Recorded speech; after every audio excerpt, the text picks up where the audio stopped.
I get asked all the time. One thing I get asked is, Chris, how'd you get into radio? Like, I want to do that. It seems so cool. And do you like your job? Radio seems like so much fun. It is fun, and it is an awesome job. I'm going to tell you guys, one, how I got into the industry and how I got my in radio, as it were. And then two, 5 things you can do to help you get into radio and get your career started. So my story begins, I was 20 years old, and I enrolled at the Specs Howard School of Broadcast Arts in Detroit, Michigan, and got an internship at a radio station in Detroit as well. And then from there, I jumped to West Lafayette, Indiana for 2 years. Then I was in Flint, Michigan for 2 years. Then I was in Fort Wayne, Indiana for almost 8 years. And I've been here in Seattle doing nights on 94.1 KMPS for just about a month now. So that's my story. Thing 1, make contact. If there's a radio station you're really into or a radio DJ you really like, shoot them an email, tweet, Facebook, Instagram, whatever. Call them at the office, call them on the request line and get a hold of them. Say, hey, I want to get into radio. How'd you start? What can I do to start?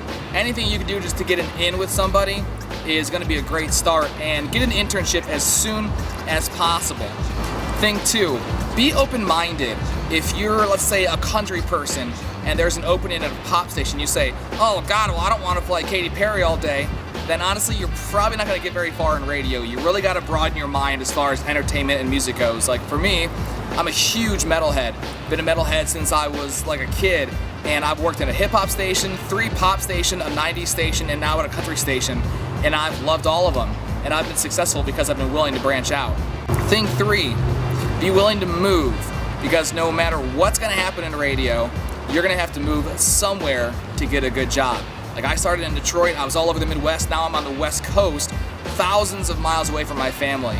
And you know, I've had to make sacrifices. I don't get to see my family more than like 2-3 times a year. You know, I'm not getting to see my nephews as much as I'd like to, but that's a choice that I made to be successful in radio, and at some point, you'll have to make that choice as well.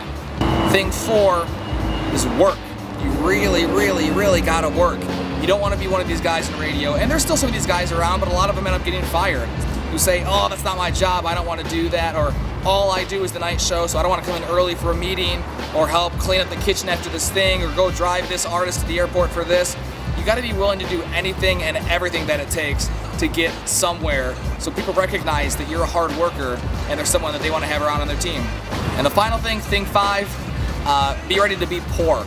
Radio is not the most lucrative industry when you start. Like Drake said, you started on the bottom. When I was first working, my first full-time job, I got paid $14,000 a year. And that was full-time, no overtime pay, no benefits, no live endorsements, nothing. I made $14,000 a year. And somehow, like, I actually made a living off of it. And, you know, now if you get into radio, you're looking at 8, 9, 10, 11 bucks an hour to start for part-time. If you're an intern, you work for free. Then once you get into part-time, you make 10, 11, 12 bucks, somewhere in there. And then full-time, you can make anywhere from 20 grand to the sky's the limit. But just be prepared to be living on scraps for a while. That's what I did, and that's what everyone else like me did. So there's 5 things you can do if you really want to get into radio. I love it. I've had opportunities to do other things and chose not to because I love this industry so much. I love music, I love to entertain, and I love to make people happy. So I know this is my calling in life. And if it's yours, get a hold of me. My Twitter and Facebook are below in the description. Leave a comment on the video, and we'll talk soon. Peace. Bye.